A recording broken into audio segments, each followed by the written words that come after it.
Hello and welcome to the Career Jitsu podcast. I am your host, Jason Patterson, and I'm here with our wonderful Frank D'Amelio and someone who we are introducing to you from the wonderful country of Australia again. This is our third podcast of having somebody from Australia, and it's great. So we seem to be going viral in Australia, huh, Frank? Absolutely. And all of our listeners keep commenting how much they love the accents. So So good. it's definitely helping boost our ratings. Yeah, definitely. And speaking of ratings, we have a special announcement today. So today we have decided that we are going to take on our guest here, Brad McDonald, as our first sponsor of our Career Jitsu podcast. So we are excited about that because Brad is going to talk to you guys about some amazing products that he has developed. He is a brown belt in BJJ, so he has about 10 years of experience on the mats. So he will definitely be able to make some great connections for us in terms of between jujitsu and his work as an entrepreneur. Because being an entrepreneur and being a BJJ practitioner has a lot of crossover. So we're going to talk a lot about all of that crossover. So he has developed a premium performance hygiene brand. So he'll talk about that. He also is a co-founder of Mana Vitality, which is a micronutrient supplement. And so he's got a lot of knowledge in product development and marketing. So we are excited to get this podcast rolling today, aren't we, Frank? Absolutely. Brad, thank you so much for coming on our show.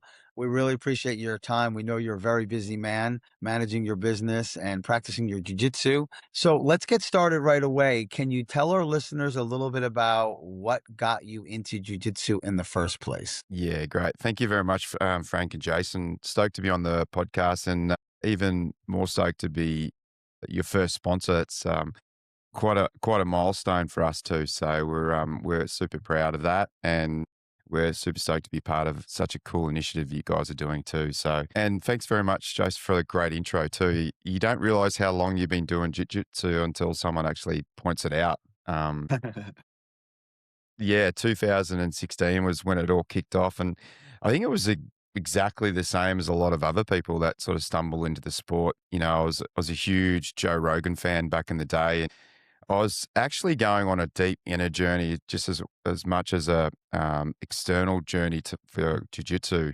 I'd been doing CrossFit for 8 or 9 years, competing at a regional level for CrossFit when it was starting huge, right back in 2010 to 16. Before that, I was playing a semi-professional rugby and travel all over the world for that. And then I just once I broke my neck in rugby, I was quite lost after I had to retire from that. And I went, oh, I'm going to start CrossFit. But it didn't have the same sort of, it was great from a community aspect, but there was something still missing for me in that element of CrossFit. I was super fit, training twice a day, and I just went full on to it, which I usually do with a lot of things. And then after about 2015, sort of started watching the UFC, listening to Joe Rogan talking about jiu-jitsu, it's like a superpower. I've got to give that a go, got to give that a go. And funny enough, where I lived was like just around the corner from a Gracie Hamada. So the original lineage of Gracie's, right? Horley Gracie was the black belt gave the black belt to the guy that was in that gym. So I just rocked down for a fundamentals class or a beginners class, and as soon as I walked through the doors, this guy Will Tritton, absolute legend of a guy. I just felt at home straight away. And it was the first time since I left rugby where I went, that one-on-one contact, and that, where you don't get that in a lot of other sports. You don't get that in any other sports. And from that first session, I was hooked. I was absolutely obsessed. I got tied up like a pretzel by this young 17-year-old kid. It's the same story. This kid absolutely dished it up. He was a blue belt at the time. He's a black belt now, and absolutely smoked me. And I was like 85 kilos, super fit, like training CrossFit twice a day, clean and pressing, 120 kilos, 240 pounds, doing everything. And I went, nah, there's something in this. This is wizardry. So yeah, from that time onwards, and it was the usual CrossFit, the usual jiu-jitsu journey, right? Went hard for 6 months, got injured, broke my wrist, and then, did some ribs. And then the whole journey of, okay, it's not all about just going as hard as possible and fight to the death every round. And the big thing I loved about Gracie Hamada is we did a lot of self-defense. It's not like the sports jiu-jitsu these days where it's, you're getting into all these fandangle moves and techniques. And it was a lot of self-defense to start with. And enjoyed that a lot and really got implanted with a lot of the history of jiu-jitsu when I was with the Gracie Hamada. And I sort of went traveling from 2017 onwards and sort of didn't do jiu-jitsu for about 6 months, and I missed it every day. So it was one of those things that was, as soon as I got hooked, I was like a lifetime jiu-jitsu. And then, after that went into a sports jiu-jitsu, and I've never looked back, to be honest, and absolutely love it, and created a business out of it because I saw a real need for an issue, which is, a lot of skin infections in fungal and bacteria. And we can go into that a little bit later, but really, really just loved just sort of supporting the sport. And the biggest thing is the people in the community that some of the friends that I've got around the world and in Australia now is one of the biggest takeaways for me is, I think the community side of things gets banded around a lot, but you're actually with people that get it, and you sort of humbles you in the way that I've never been humbled before. So it's been one of my greatest gifts and one of the biggest lessons in life, that you just got to keep turning up eating shit sandwiches, right? That's just the nature of jiu-jitsu, and it's the nature of entrepreneurship. 99 times out of 100, you're having bad days, and you have one good day, and then you're away, right? Like that one good day can carry you to the next 99. I just love that analogy. And it's, Brad, I mean, a lot of the things you say are very much echoed by other people who we've interviewed and ourselves. That whole experience of, you went in, so you had like a rugby background, you had the CrossFit background, and then the magic was somebody who probably shouldn't be able to tie you up in a pretzel, shouldn't in quotes, Yeah. could easily do it, right? And I think it's great that you saw that as a superpower. I always called it magic. I'm like, that's like a magic trick what these people can do. And then usually when people have that experience, they go one way or the other. They're like, I don't want any of this, or they're like, teach me your ways, Jedi Master, right? Yeah, totally. And it's Totally. such a great if you can leave your ego at the door, I think you have that sentiment, like, oh my gosh, show me how you did that. I want to be able to do that too. Mm, mm. Now, let me just ask you a quick question. Do you feel like your rugby background, I feel like a rugby background and a CrossFit background would make you advance quickly in jiu-jitsu? Do you feel like it helped you? Yeah, it's a great question. I feel like it's a double-edged sword because I don't know about you guys, but when someone really fit comes in, like a D-level wrestler, someone that's got a CrossFit background or a rugby background comes in, you're like, that they're going to be a handful. You know that they're going to be athletic, but for the first white belt side of things, they're going to gas out really quickly because they haven't had that same stimulus. I think it's beneficial in an athletic point of view, but it hinders you in a way where, for me, I'll speak about my experience. It hindered me in a way which I was always trying to overachieve, where I was trying to always go super hard. Everyone always used to say to me, like, just slow down a bit, breathe. It was just two common themes, right? Right. Slow down and breathe. And I can relate that to the impatience in entrepreneurship and starting businesses. You think you should be further down the track than you are. So for me, it was more of a hinder than anything else. It was only until I slowed down and become a lot more present and started listening to, people further along the journey than me, that I started to actually have some gains. Because before that, it was like I'd sprint up to everything, right? And then I'd find someone in the class or in the group that was on the same level as me, and I couldn't let them beat me and stuff like that. So there was no like learning aspect. I was still in that competition mentality where I was trying to compete against something external, until I brought it back into myself as like, what do I need to learn here? what's going to make me get better, not necessarily what's going to make me win. It's like, what's going to make me better today that makes tomorrow easier. And I feel like that's over time has been my whole mantra for life through jiu-jitsu and through entrepreneurship. It's like, what am I doing today that can make me better tomorrow? And it's like, there's a company called LSKD here, a big clothing company, and that's the better, 1% better every day. And I love that sort of terminology, is getting 1% better every day sort of compounds over a period of time. And yeah, I feel like for me that the rugby is great from a wrestle up point of view, from almost like now that the sport's evolving into grappling. I really love, that bottom half guard into wrestle up into sort of, a bit of a dogfight. It's sort of almost that bulldog mentality, as some of the guys call me at the gym. But if I can get to your hips, I can inch up the ladder and sort of get into those top positions. So yeah, it's sort of paying dividends now because I like the contact and I like the stickiness of grappling. But when it was early, it was more of a hindrance. So, but I do love the fact that what rugby gave me is a craving for contact, and community is probably the big two things. And from CrossFit, it was more or less the athleticism, the gymnastics, body situational, body awareness was huge, is knowing where you are in that space or in that contact with someone else too as well. And the biggest thing that changed for me was I met a gentleman called Ido Portal. He was doing a bit with Conor McGregor back in the day. And he changed my whole movement practice. And instead of being so focused on CrossFit, he said, broaden your horizons into other movement practices that frees you up from rigidity. And I felt like, that was a huge light bulb moment for me in my practices, because I just went, oh yeah, I'm actually done with being so singular in my movement practices. And that's evolved me into jiu-jitsu and grappling and stuff like that as well. Wow, that was so articulately stated about the 1% and the long term versus the short term. Um, Definitely, I want to dive into that more in a bit. So now, can you tell us a little bit? I really think it's interesting that jujitsu was the springboard to your business. Can you tell us about that? Because hygiene it can be a problem, right? Skin rashes and infections. Tell us a little bit about how necessity is the mother of invention, right?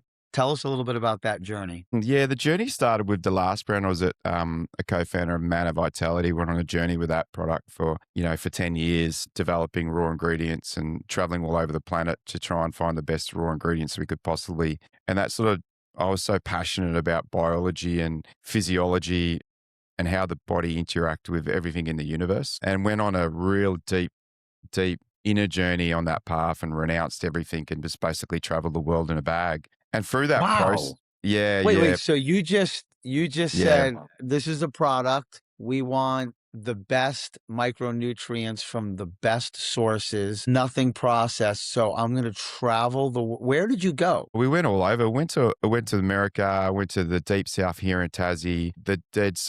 One of my partners, so he went to the Dead Sea, and we got some like Dead Sea, Tibet. So basically, we had these products right from the highest place on the world, which is from 16,000 feet. They harvest shilajit, which has got fulvic acid in it, and then there's the ocean minerals and ocean plasma from a place in the Dead Sea. So we combine these two products to create this Mana product. And we, basically got some ocean minerals that have been solar evaporated for 3 years, which basically smacks up the potassium, magnesium, all the micronutrients and the minerals that the body needs to thrive, because those things aren't in our soil or in our food system anymore. So we're basically saying, well, hey, this is the basis. This is the basis of all health. If you can get these into your system, you've got the best opportunity to thrive, because they're just not in our food systems anymore. So this leads into, I spent 4 or 5 years like deeply, in operations, deeply in marketing and product development. So that sort of, I was so passionate, obsessed with that wellness space. And we're like going on these top podcasts on wellness and, getting over into Austin and, traveling to California, and we just meeting all these amazing people. And we just kept super focused on building the best product, this one product, the best product we could build. And then we was so huge into cell biology and how cells work and how the system of the body works and what the body needs to, be turned on from you know, negative ions. And so we just kept going down and down. And what I found and what I discovered from my own passions is the physiology that we've got to move, get good sunlight, and have a great diet. Really, those are the basis of all health. And then it's sort of almost like, how do we engage with our environment? So that's like almost that's part of the microbiology of the planet. How do we, so we're so disconnected from that now as well. So it's almost like, we're inside a lot more. We're in an office or, we're not really hands in the soil gathering our food. So we don't have access to any of that microbiology or that microbiome that's in the food systems, that's in the planetary system. And then we go into like, okay, what's our environment? We're going into this jiu-jitsu. So what I discovered, we're going into these facilities in jiu-jitsu, which is full of all of this bacteria, good and bad. And then it's like, okay, shit, what's happening with our own bacteria or our own microbiome? We've got like 38 trillion microbiome um, in our system at any good time. There's a large portion in our gut, in our colon, small intestine, big intestines, in our skin, in our mouth. So so we're just like this big microbiome, 38 trillion. There's 30 trillion cells within the body, human cells. So you can see when the relationship where from that last brand I was with to this one makes perfect sense to me is like, I see things as a big system. So it's like, okay, what's our cell biology doing? What's our microbiome doing as well? So it's like, what's our relationship with them and then our environment? So as jiu-jitsu practitioners, we're walking into these environments that we don't know if the air quality is great. We don't know if the facility's been cleaned, regularly. We don't know what the CFU count was. So it's just basically the aerobic, anaerobic count of the mats that you're working on or you're training on. So I started going down those rabbit holes about 18 months ago. I went, people are cleaning with these foreign products that are just nuking the mats, and that's getting rid of the good bacteria and bad bacteria. And the soaps and the hygiene products everyone's using is really disrupting the pH level of the skin. And then it goes back into the athletes, right? In our sport, they're always inflamed because their body's breaking down all the time from overtraining, potentially poor diets. So gut health comes into it. And then you don't know who you're rolling with. So everyone's got, different bacteria, good, bad, and sort of the fungi on their body. So there's all this, and then infections as well. So there's all these sort of microbiology at play, and there's all these little dances going on with everyone individually and then their environments. So yeah, I just started working with a chemist that's now part of the team, and he had a recipe for that he got given to him a long time ago that he sort of has been sitting on, and it was a staph MRSA, because like 30% of the population's got staph sitting in their nose, right? And it's benign. So it's just sitting there dormant. And then if your bacteria is out of whack or your immune system's compromised, that'll flare up. So, so 30% of the people that you're rolling with have some sort of staph, either yourself or they have staph. And if you start breaking down the body's immune system for an unhealthy diet, lack of micronutrients, always overtrained, overstressed, the immune system starts breaking down. So you'll be susceptible to bacteria, you'll be susceptible to fungal disease. So that's where your staph comes in. That's where your ringworm comes in. So I said, I'm going to start this thing as a system-based business, not just I'll give you some soap or I'll give you some topical products. It's like, I want to treat what's in your mouth. So there's a new product coming out for mouth guard spray and mouth. And then we've got the two topical products. And that sort of works in with your biology. It's sort of, I've got this term as like, we'll fight biology with biology, not just sort of, so we've got incredible botanicals that help at the microbiology level, and not just, just nuking whatever you got on your skin to knock out your pH levels. So I sort of look at everything as a system necessarily, instead of stealing one aspect of, repair or rejuvenate the skin. So yeah, I guess that's a long-winded explanation. Thank you so much, Brad. That was great.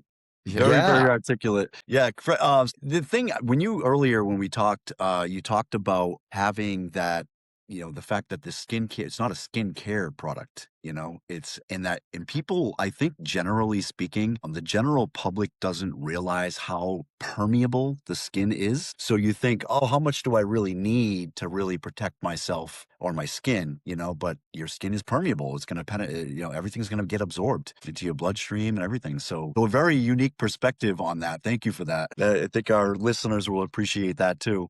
But now firstly, the things I was thinking of when you were talking is about opportunities, because you're on the mat, you were on the, like you said, you were on the mats and you saw this need for this product and you took a risk. You said, here's an opportunity to do something here. It's going to be a little bit of risk taking involved, and there's going to be a lot of pressure with that risk, right? And then I'm thinking, it sounds a lot like jujitsu, right? So can you make that connection for our listeners about the connection there with jujitsu and your entrepreneurship? Yeah, I can. Yeah, I guess it's one of those things. It's like jiu-jitsu inherently is hard, right? Jiu-jitsu or grappling arts are hard. Starting a business is hard and it's not easy, and the percentage of that failing is super high. It's the same as grappling or jiu-jitsu. It's like the chances of you actually, getting 10, 15 year on your journey through injury or through life or lifestyle changes is super low to get to that black belt level. Let's use that as a marker. And it's the same as entrepreneurship but I always think, well, the barrier to entry to jiu-jitsu is super low. You can just rock up and get your white belt, but that's so fucking hard. Like if you just dumb that down, it's like to walk into a gym, like for me as an older person in 35, which is full of ego, right? I was I was a big fish in a little pond in CrossFit. Walking into a jiu-jitsu gym with that same thinking, I was so going to get crushed. And that's the same with entrepreneurship. We did successfully um, in manner, but to have that same attitude going into a new brand, I just knew I just had to do the hard work, and the level of entry was going to have to be super high, because you can start a clothing company super easy in jiu-jitsu. You can just reach out to someone on Alibaba in China and get some samples of, some rash guards, and then the next day put it up and you could potentially sell. But I didn't want to do that. I wanted to basically, what's the hardest possible thing I could do in this space to solve? And it's a systemic problem, and it's an education problem as well. So there's a lot of misinformation about using bleaches or, these old remedies of, go and put bleach on it, then you burn your skin, or use garlic. I've seen people put garlic on it, and the next day, it's like garlic burns. I don't know if you guys have ever seen that. And even just the education thing about shaving, like there's a lot of guys in their 20s and 30s that shave their arms and legs and then go and roll the next day. It's like, that is potentially the worst possible thing you can do, because you're shaving all the good bacteria off your skin that protects you normally. And then you've got these hair follicles coming out. Like every young guy a lot of them are athletes, are high performing jiu-jitsu athletes, have got massive problems with their legs because they've got all these boils and skin, because they've got skin infections from shaving their friggin' legs. It's like, you're an idiot. Stop doing it. Brad, one of the things is, I don't think a lot of people ever think of good bacteria. I think everybody thinks kill bacteria. Most normal people who are not educated in this aren't going to a gym thinking, how's my good bacteria? They're thinking, let me keep this stuff off of me. Let me get my defense wipes, go home. I don't know if it's not a good thing, but I use defense soap. When I go home, I take a shower in that, and I feel like, okay, I'm getting all the nasty stuff off of me. But what you're saying is there's some kind of it's like cholesterol, when everybody used to think cholesterol was bad, and then all of a sudden you found out there's a good cholesterol, there's a bad cholesterol. I feel like it's the same thing here. Can you just talk a little bit about that, and either with your product or without your product, how do you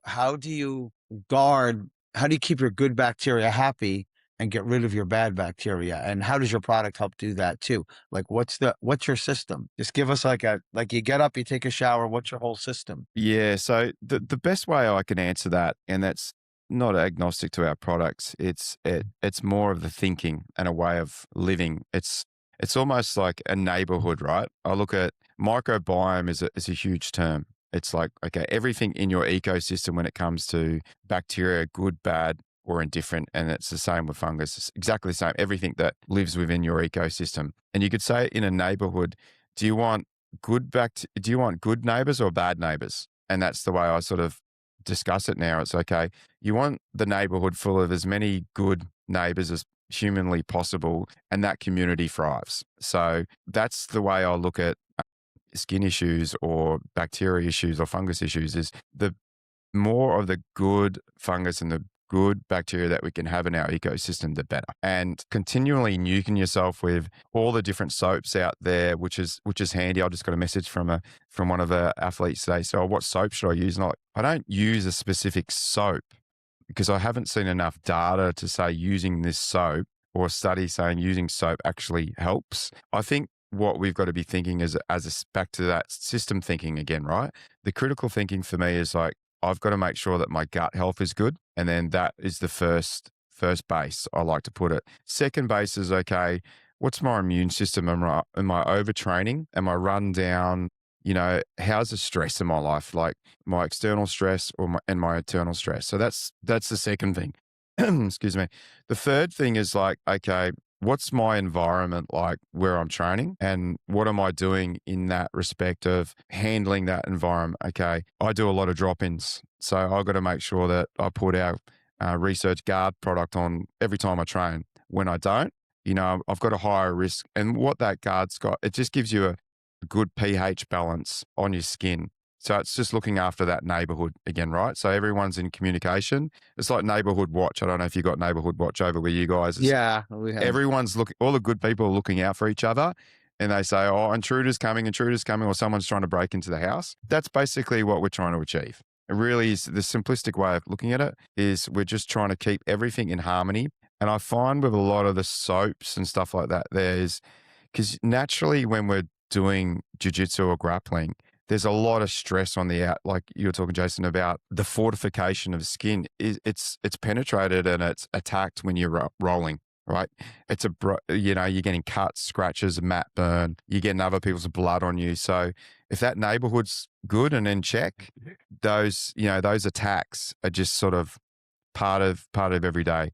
But as soon as your gut health's compromised, say if you've had a few beers too many, celebrating, and then you're like, with having drinks or drinking, your diet sort of drops down. You have that greasy food. So your gut is compromised again. So it's sort of almost like the neighborhood's sort of halved. And you're like looking at those things as well going, oh, shit, we're not in the best, we're not healthy. We're not organized. So yeah, that's how, and then that neighborhood then influences everything else downstream. I guess that's probably the way I look at it. And then it's almost like the strike product we got. It's like the police. Someone's trying to break in. So strike comes along and just nukes them.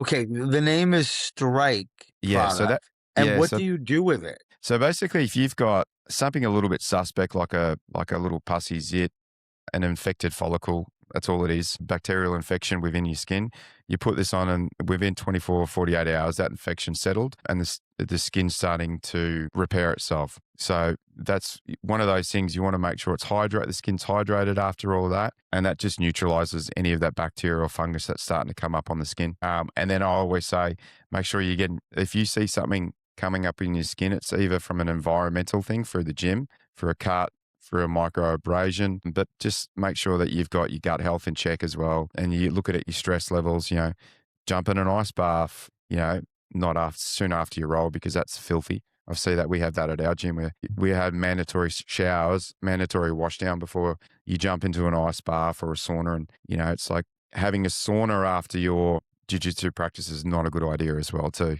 It's like you're just turbocharging. You're basically just turbocharging all that good bacteria. So it's almost like wash down. So I'm not a huge fan of soap. That's why we haven't brought out a body wash. It's just working on it, but just making sure that it's in harmony with the rest of the microbiology of the skin. Okay. So everything you said right there, the gut health, how you drink, if you drink too much, if you eat healthy, the immune system, and then the environment. Do you have all of that on a site that we could look at and read? Do you have literature on that? Yeah, I've got literature that I'll be releasing in the next sort of 6 to 8 weeks. All right. So you want to definitely send that to us so we can share that. I definitely like your holistic approach on that. that Yeah, and you're talking like almost you're basically mentioning mental health too. Like if you're not in a good mental space, your immune system is compromised because stress kills your immune system. Then your immune system isn't fighting off the bad bacteria. So that's a very holistic, broad approach to people's hygiene and staying clean and safe. yeah, yeah. It's just a proxy to make sure you just look after yourself because Yeah. naturally you're breaking down, like what Jason was saying about that skin, right? You're naturally breaking down everything within grappling. Right. So when you're doing jiu-jitsu, I swear to God, it's like it can be quite stressful. Like I rolled with a black belt the other day. That's an ex-Australian champion, absolute beast, 6'4" and bulletproof. And just there's just levels to it, right? Like made me look like a Yeah. white belt, made me look like a white belt, and nearly tapped to like a body lock. Like, dude, like it's the stress, and then that's the stress response. So depending where you are on your journey, the amount of stress that you're putting your body through. So it's already immune compromised anyway. So Right. make sure you've got that breathing sorted out. You make sure that you're just because you're doing a high intensity workout for jiu-jitsu, make sure you're balancing that out with some sort of movement practice that harmonizes what you're doing from a stress state. And it's just like your environmental stress, your relationship stress, all of those things can compromise the system. And that goes back to what I was saying before. I just see everything as a system, like we're in a big soup. It's like what's happening out in the world, and we're so heavily exposed to, what's on our phones. So we've got immediate access into the worst possible news every friggin' day, every minute. So it's almost like, and I'm the worst for this, right? I'm on Instagram and social media all day because that's my job.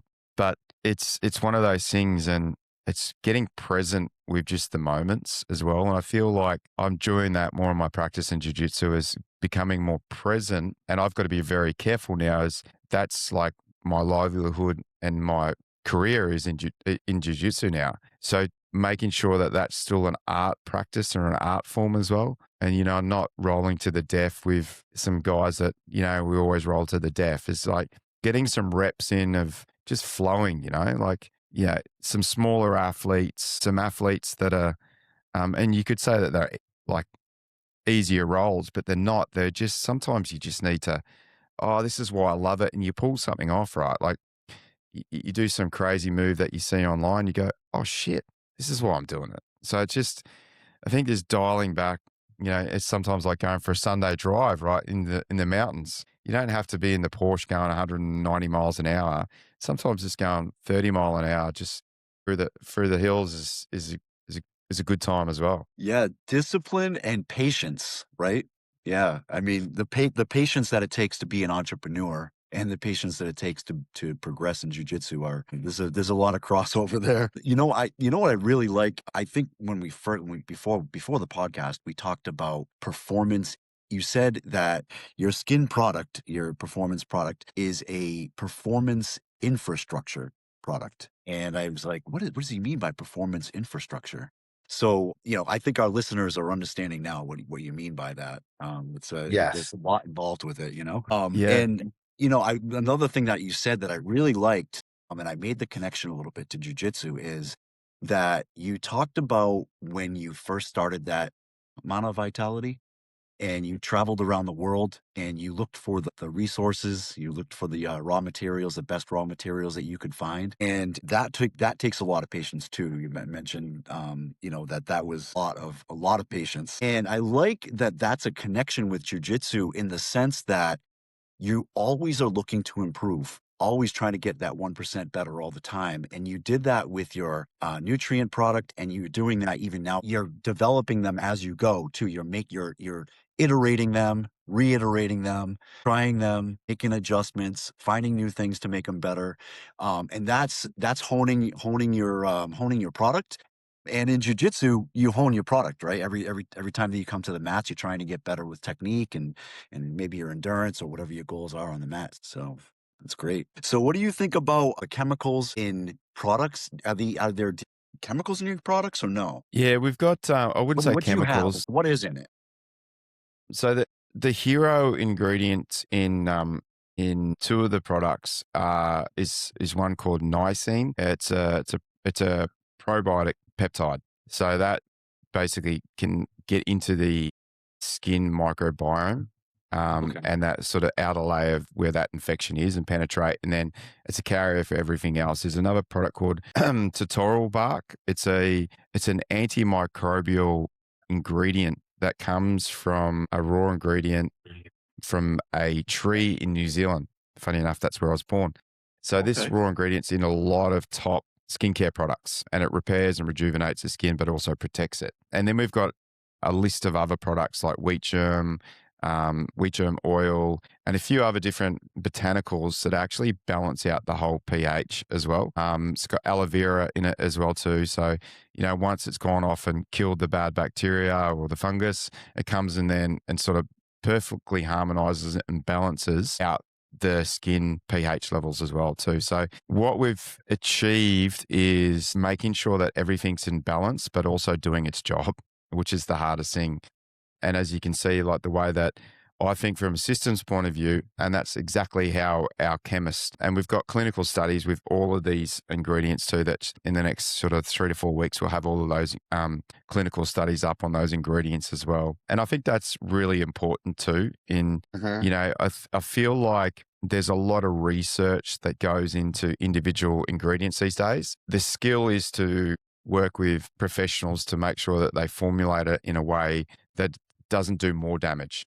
So that's what we're trying to do. It's like we're trying to, and the whole ethos is neutralize the issue and get you back onto the mats, 4 to 5 times quicker. Really. Okay. And then it gets back to the mental health thing. So just quickly to understand everything, I understand your larger approach and you probably share that with your clients. So the products that you use, like Strike sounds like it's something, gosh, I got something here. Let me rub the Strike on it. The other stuff, is that something you put on after you wrestle, before you wrestle? Tell us just a little bit about like the basics of your products and how one would use them. Yeah. So like back to systems thinking again, everyone's going to get sick of this, but so this is the guard, Resurge Guard. So you put that on pre-roll, and then if you can't get to a shower, it blows my mind that it's not standard that every gym shouldn't have a shower. I always say that you should have a shower pretty much straight away after you roll, regardless of where you are. But we like to say if you can't have a shower straight after a roll, put this on, and you put the guard on before you get home in that travel home, and you will be protected. Put it on. I always put it on post roll as well. It smells great. So where do you put that? Like where? Like Any on exposed, your face? Like that everywhere. goes on your face? Yeah, Okay. everywhere. Anywhere where you like, because there's the other things so there's viral infections as well too. That's another thing that is a huge thing, because viral infections are like your herpes and all your face stuff. That happens huge amounts, like in rugby. They call it scrum pox, but it's HPV virus all over the face. So you get it in your beard. Wow. Yeah. So a lot of people have got bacteria in the beard. A lot of viral infections are in the beard. Because it's sort of almost the stubble can then penetrate. And there was guys that I used to play rugby with that had like huge amount of stubble. So they'd shave it, right, and prepare for the afternoon, like even the day before, where they'd have, when you get that real spiky stubble, which is like that 1 or 2 day growth, that's really sharp, and they'd rub up against other guys in the scrum and create friction and break down the skin bacteria. And then you'd have all sorts of bacterial issues, and then scrum pox is huge in rugby. So you'd have all like facial lesions and stuff like that. It's just herpes or cold sores on your face. It was so bad. So yeah, any acute issue is Strike. So that gets in and penetrates any issue and just neutralizes anything. So I put this before and after a roll. Usually after, I'm a stickler for having a shower after training all the time. Like I'm obsessed with having showers. So I know I don't use a lot of soaps. I don't use a lot of soaps after a shower. I just like, if there's dirt or grime on me, I'll usually use a soap, but I'm not too obsessed with soaps.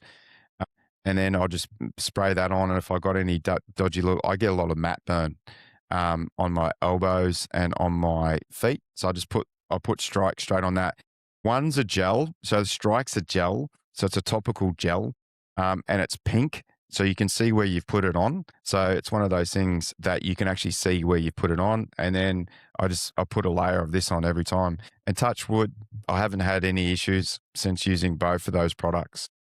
So wait, what's the other one? Strike is for the top, for the rash, Acute and the other issues. Yeah. Yeah. issues? Yeah. Any issues, like anything that pops up that's a little Well, bit yeah. suspect. Okay. But what's Yeah. the one that you put on just as a regular guard or after you Yeah. on Research guard. It's just called guard. guard, Yeah. guard, Strike and and like guard. strike and guard? That's interesting. So instead of using the defense wipes after, if you can't shower, you would use your guard, Yeah. correct? Correct. Yeah. Okay. Or Would you use, ever use them together? Like you use your yeah, defense I wipes? use, definitely. I just use anything that I see on my skin that looks even just a pimple, right? Because the nature of what we do, there's so much friction and you get spots. I just put anything that looks suspect, I get onto straight away, because those are the things. I just had a case at our gym where a guy shaved his arms, went into the gym that day, had a ingrown hair the next day. He said, and he uses our product, but he was away. He went and didn't take our products. And within 48 hours, he was in hospital with a staph infection. Wow. So I guess it's not about using our products. It's about the fact that these things can really, if you've had them in your blood system and a lot of the MRSA, so staph and then MRSA, what that does, right, is if that's already in your blood systems, you're susceptible for colonization very easily after that. Because systemically, there's an issue that we haven't really spoken about, is when you get staph and then like the MRSA strands, which is antibiotic resistant, the staph that, you go and get a couple of antibiotics and you got to nuke your guts for 72 hours with these antibiotics. If you haven't gone and worked on your microbiome in your stomach or in your colon, your large intestine and your small intestine, the chances of you getting staph again are super high, because you're not working on that, rejuvenating that good bacteria in your guts, because the antibiotics have come and just killed all those. And you look at athletes like, and this is where Gordon's got into huge amounts of trouble, is where he basically didn't replenish his good bacteria while still training 2 or 3 times a day. So your immune system's compromised, but your good bacteria hasn't had the chance to rebuild itself. And you compound that over 10 years of high output of training, high use of antibiotics, like of course you won't be able to eat, because your body won't be able to break down any of those micronutrients coming in, and it won't be able to give your body the micronutrients. So here's the relationship with the micronutrients for me. If then you come off a course of antibiotics and then you don't look after the microbiology and the microbiome of your intestines and your stomach and your large and small intestines, good luck trying to fight it off again. You just won't. Right. You're just going to fall into this cycle of being on antibiotics, and where you've got to go and see a nutritionist. I always advise, if you've been on a course of antibiotics, go and see a nutritionist or a gut health expert, and get on a really good diet and get that microbiome back to that balanced state again for you. Right. Right. You have to put the odds in your favor. You have to put the odds Exactly. in your favor. Yeah. Yeah. Right. It's back to that systems, or that first principle thinking, is like, what do I got to do? If I want to survive on these mats long term, and that's where we're looking at the environmental. So that really primarily just been speaking about the responsibility of the athlete or the individual. There's also the responsibility of the gym from what airborne bacteria, fungus or viral is in a gym. Like a lot of these gyms are closed up a lot of the times, especially in winter and in North America, not necessarily here. So the air quality is a huge issue in gyms. Hard surfaces is an issue, but there's not enough studies that you actually pick up, ringworm, viral infections or bacterial infections off the gym floor. I think it's debatable whether that's an issue. I think some gyms are more susceptible, more so than air quality. This is my theory. It's more facility managed, because you got Legionnaire's disease in hospitals, and hospitals like a really good state for this. They're closed up all the time. There's no fresh air that gets into those joints at all. I don't know if you've been in Right. hospitals lately, but it's like, and that's where staph is just like rampant, right? Like the staph, the MRSA, which is, and there's a lot of companies spending billions of dollars trying to come up with some sort of issue. And so there's the environmental issue, and then it's like the clothes you wear. Depending on how much grappling you do, like you're just wearing spandex, right? So you basically muzzle cover yourself in a plastic bag. And what happens with inside of that, the dead skin cells, which is the fungus, is that's the smell. You know, when you roll with someone, they friggin' stink, man. Yes. That's dead. That's dead skin cells So nasty. lodged within the fibrous or the fabric of the outfit that they're wearing. So the only thing that can beat that, and there's a lot of laundry detergents that are sort of fighting the smell, but not actually the issue. So Silver Irons is a really good product in there, but we've got something coming. I can't talk about it now, but we've got something coming, and I'll give this to you guys before anyone else gets it. We get it first. You guys get it We first. heard it, This is an listeners. You exclusive. heard it, listeners. It's a world exclusive. But what happens is like I was exposed to microbes that actually eat gold, right? That not eat gold, that eat the minerals to try and find gold. It's like a university in the US. And this was part of the business I was in before. We had a sister company that was doing some really cool things with gold manufacturing, which was a bit of an outlier, but we got exposed to coenzymes, enzymes, and that whole world, right? It's back to the system. If you like the microcosm to the macrocosm, you start to what goes on at a microbiological level happens in the broader macrosphere. So that's what my thinking is. And it's almost like, so what's happening inside of our outfits? You know, like if we're just putting laundry detergent and it's just really fragrance, it's not really eating that bacteria, and we just need something that eats that bacteria. So I always put my a little defense soap in my wash, and I do it super hot. So I hope that's what I try to do. Like with my rash guard. Yeah, we want to be able to, like, to me, we want to get our clothes in perfect harmony, get it out in sunlight. Like sunlight's to me, the sun is at the top of the pyramid. The sun is God, basically. Yes, the son of God. We can go on the esoteric stuff that I've like spent a lot of time in the last 15 years about. But I always say that, you know, before the 1930s, before the Rockefellers come along and, you know, the pharmacy side of things and, you know, that world, you know, like heliotherapy was huge, right?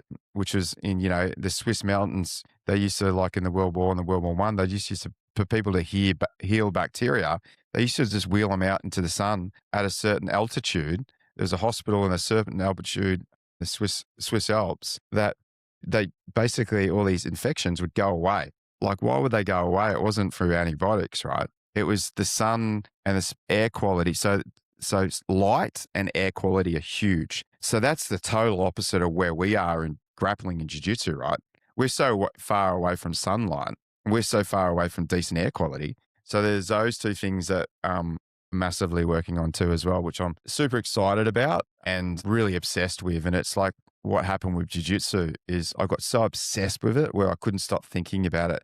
And I wanted to get so good so quickly that, you know, I just was like looking at everything looking at this instructional, looking at that. So going to this seminar, doing this. It's like, it's the same with business, right? You just got to be careful you don't get into the shiny object syndrome. It's the same thing that happened. It's the same thing that happens is like, shit, this new technique that's come out, it's never been seen before. It's like everything has been done. There's nothing that hasn't been done. And the answer's usually within nature for your products. I always say, like, just look to God, universe, or nature. That's been my greatest teacher. The answers will be there. And it's like, it's the same with jiu-jitsu. It's like the answer's already there. Like, almost just copy someone that's got the same, almost the same biology as you, physiology as you, moves similar to you, and just go all in on that. And usually that's what's, you know, worked for me. The way that I learned jiu-jitsu is not through techniques, because I really struggle to memorize techniques. That's not how my brain works. It's like the ecology side of learning, or the CLA stuff. I don't obsess about that, but my jiu-jitsu is like, how quick can I get to point A to point B? That's it. Yeah. like it's with using as least amount of energy as possible. That's basically my jiu-jitsu. It's Mm. like, and I think I try and apply that to new products Jason, as well. he needs to listen to our podcast from Andrew, who talks extensively about energy management from an engineer's Mm, perspective in jiu-jitsu. Please look that one up. yeah, Andrew Will. Valancourt. You're going to Yeah. really like that. Right, Jason? Yeah, absolutely. The longevity, we talk about in a lot of our podcasts, we talk about journey, being on a journey, that jujitsu needs to be a lifestyle. And in order for it to be Mm, a lifestyle for you, longevity, you've got to be able to stay on the mats, and that's really what the big theme that I take from this, before you start with your takeaways, Frank, the big theme I get with all of this is by taking care of your environment, you take care of your longevity. Jason, that's a nice nutshell of my like 4 pages of notes here that I took. yeah, I love Uh, that. Yeah. yeah, I could say, Brad, you gave us so many things to think about. I didn't even know that we were going to go so deep into hygiene and biology and nutrients. This was just a master class of so many concepts that I like to consider myself a very hygienic person. I always shower before, I always shower after, I always double wash my stuff in super hot water, but I never thought of hygiene through the lens that you have shown us. And we got way more than we bargained for here. I just thought we're going to make some nice little links from entrepreneurship, and we just got some great knowledge, which I'm going to wrap up right now. Unless you have another question. Well, let's get some takeaways, Frank. All right, I'll try my best to filter through because obviously I can't go through all of this. Some of the things that I appreciated that you talked about. I like that you talked about when you came in with your rugby and your CrossFit, that it actually hurt you a little bit in the sense, yeah, you were physical, so you definitely probably looked pretty good and pretty strong, but you're like, I had too much of a competitive attitude and not as much of a learning attitude, which made me move faster and brawnier, which cut down my learning, that hurt my learning curve. I like that you said that, and I think all of us can think about that with our own jujitsu, no matter what level you're at, and also with our careers. Slow down, take a breath, give yourself some time. And what brings us into the next piece that you talked about, which reminds me of two books I've read that I love. The long term. You said stop going for the short term win and go for long term growth instead. There are two books, very great books, Atomic Habits, and I just read a book called The Psychology of Money by Morgan Housel. Both of Brilliant. these books say this is universal wisdom. If you want to be rich, stop day trading, stop going for, I'm going to time the market, go for the long game. Don't go for big gains, go for small gains over the long term and don't worry about anything. Let it flow. And Atomic Habits says the exact same thing. You are a product of your habits. Stop measuring the results, measure your habits instead. So I thought you just beautifully put a real example to those two great philosophies that I got from that book. That was really, really nice. You talked about, I learned something new, heliotherapy. Never heard about it, but reminds me of another book I read called La Ciencia del Buen Dormir, The Science of Good Sleep. And that scientist praises sunlight for you to get good sleep. And he praises sleep for you to have lower stress and better health. And according to your philosophy, which leads me into the next piece, this entire systematic approach to keeping your body clean and happy, I'm going to say for one, and I'm not saying that all my listeners think like I did, all I ever thought about is get the bad bacteria out, nuke everything, and you're going to be healthy. Never really thought about the good bacteria that comes from gut health, not drinking too much, not eating too many bad foods. Number one. Number two, your immune system and how your mental health plays into that immune system is such an important part. And then you talked about being present in the moment, flowing with life, this whole yin and yang thing. And it's okay not to be a race car, but to go for a Sunday drive once in a while. That was a really sweet analogy that kind of wrapped up the whole thing. So I think what you you helped me do, and I'm sure Jason feels this way, and I hope our listeners do too, is you just totally flipped what we think hygiene is on its head and gave us a much broader scope to look at that and analyze that and make us think. So I want to thank you for that. And I also want to ask our listeners to click on the links we put at the bottom of this podcast so that they can look at your work, your whatever, if you blog or whatever you do, so we can continue to learn more about this. And as you are a gracious sponsor of our podcast, I'd like our listeners to take a look at your Strike and Guard products. Take a look at it, try it out, let us know what you think, leave us some comments, and let's all help each other. That's what Yep. we do, right? That's what we do. Yeah, love it. Yeah. Frank and Jason, thank you very much.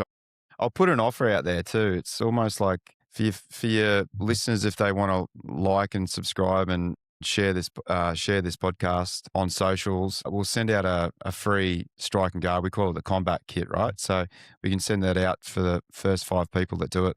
Let's do that.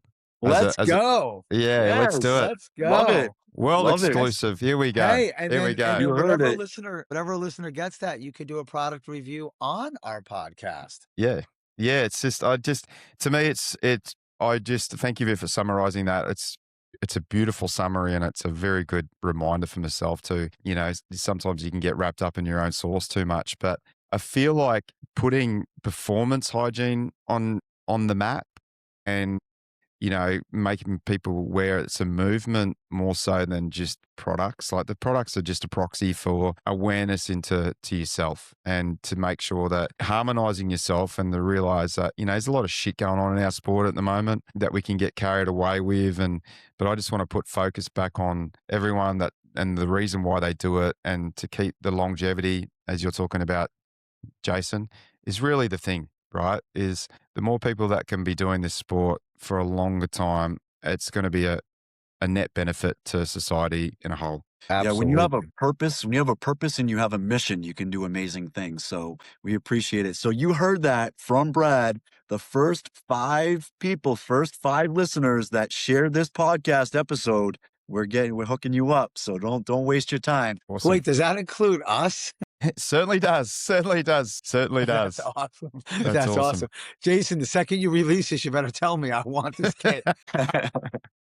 Brad, also, if you're ever in the United States, please come see us. We're an hour from Boston, so we can take you to Boston, and then you can roll at our gym, and that would be a lot of fun. We would love. That's the beauty of what we do. That's the beauty of jiu-jitsu, the community. Like, we have friends everywhere because of this, Yeah. because of jiu-jitsu. So you have a friend now in Awesome. Webster, Dudley, Worcester, and near Boston. You have friends now here, and we hope that you stay in touch with us Definitely will. and we get to meet you face to face. That would be great. Yeah, that'd be awesome. You got it. All right, All guys. right. All right, everybody. That was an amazing interview. Thanks again, Brad. And for our listeners, thank you so much for all your support. Keep sharing this and keep making comments. And also make sure, if you want to be on our show, fill out our little form and we'll get you on the show to share what you do. Take care, everybody. Stay care, healthy guys. and happy. Peace out. Well, there you have it. As we wrap up today's episode, let's take a moment to reflect on the powerful connections we've explored between the art of jiu-jitsu and your career. In your workplace and in jiu-jitsu, you learn to adapt and navigate challenges. So remember that persistence and the courage to embrace the lessons that you learn are the keys to your growth both on the mat and in your career.